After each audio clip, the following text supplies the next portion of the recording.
You've known Carlisle for at least 30 years, correct?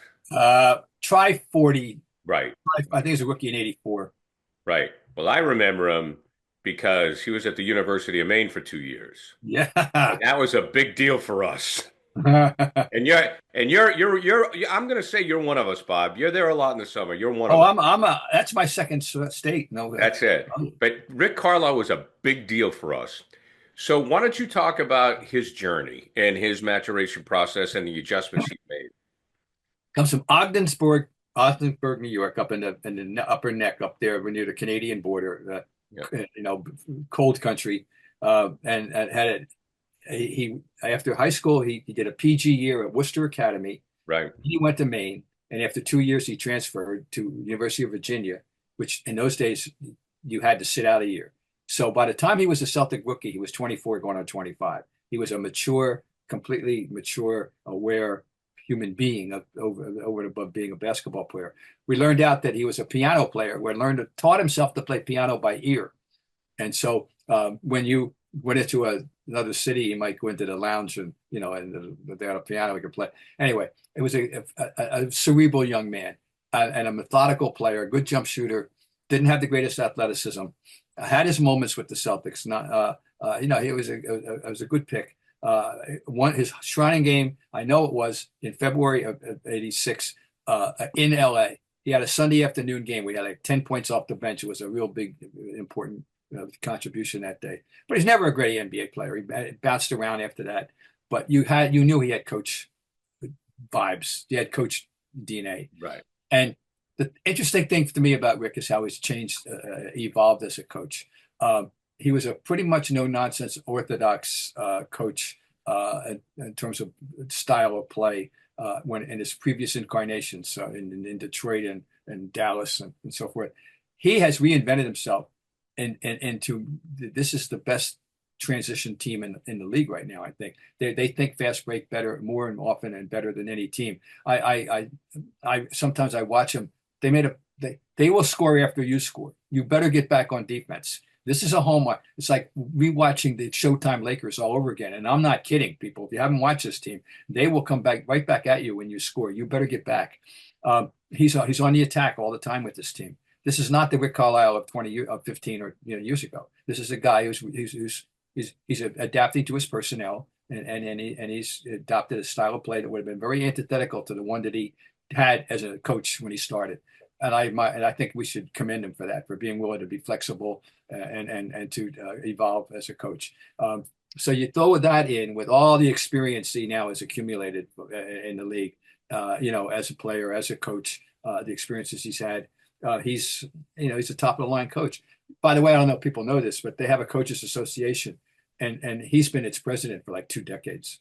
And he's totally respected by his peers, and still an approachable guy. Hasn't forgotten his old people, his old friends and all that. No, he's an exemplary guy in the NBA, Rick Carlisle. Hard for me not to root against him. Does he still tape his ankles? I I Tell don't. that story. Tell that. I don't really. I'm not sure exactly. I don't have the details. I heard there was a time, part of his pregame preparation, because he taped his ankles as a player, he taped his ankles as a coach. Well, I don't know. That's interesting. I can't verify that. Yeah, yeah, I heard that. I don't know. I don't know if whether it's true or not. It's a great Well, I story. learned something else about him I did not know this week. There's an excellent story on him in the New York Times / Athletic. He's a pilot. Oh, I He's didn't know got that a either. pilot's license. I didn't. That's his other fascination. In addition to playing the piano, he's a pilot, and I didn't know that. And so a lot going on there with Rick Carlisle. Let's talk about uh, the the Bird Harder Carlisle combination Oh, because that was his coming out as a coach, yes, wasn't it? Larry.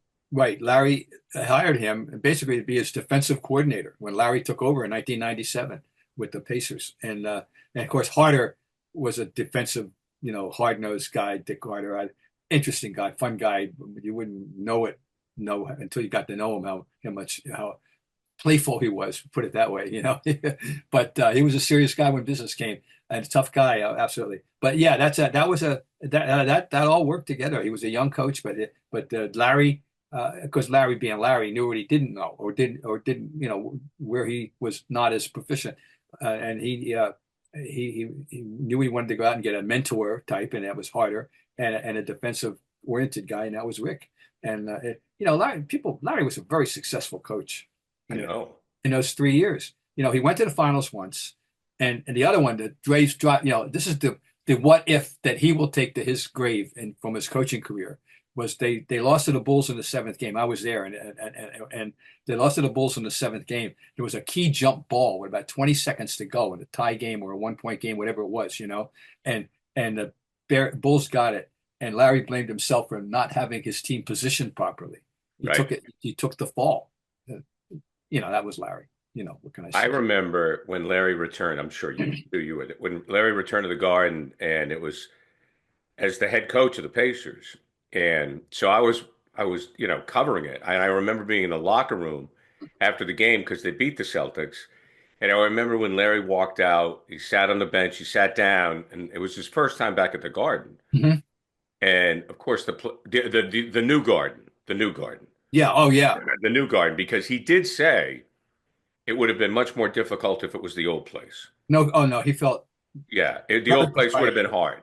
He was very So proprietary toward the old garden. Yes. yeah, and he sat down, and the place went, chanted Larry for 5 minutes before he stood up and he waved. He was white as a ghost.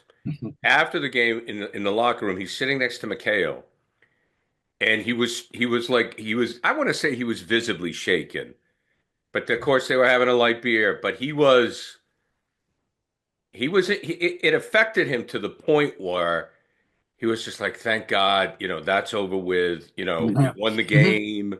And it's the first time that I ever saw Larry Bird not being calm, cool, and collected. Yeah, that's very interesting. I was unaware of that, Yeah, and I I remember like. seeing that because he came back to Boston. I mean, they won. He didn't want to come back and lose. No. And while Larry Bird had so much confidence, I'm sure he was second guessing himself as a coach. He had never done it. I mean, that whole thing, that whole dynamic, I just found very interesting. And you're right in the way that Larry made up his staff. And Parcells used to do the same thing. Bart Belichick was a little bit different, but like he knew what he didn't know, and he knew what he didn't want to deal with. He didn't want to deal with the details, so he got two guys that could. And the other thing I always loved about Larry, which I always found interesting, and maybe you wrote it, is uh, practices were short, and like he said, players tune out after 10 minutes. So it's like if you can't say it in 10 minutes, you got no shot. He wasn't going to be a guy that's going to give long speeches. This became a problem with Tommy Heinz. Tommy, Tommy was into the job, the more he wanted to show you he was the coach, if you know Right. what I mean. Oh And yeah. and Larry never succumbed to that, and never would. There's no question about that. So interesting. But Rick, I'm definitely pulling for him.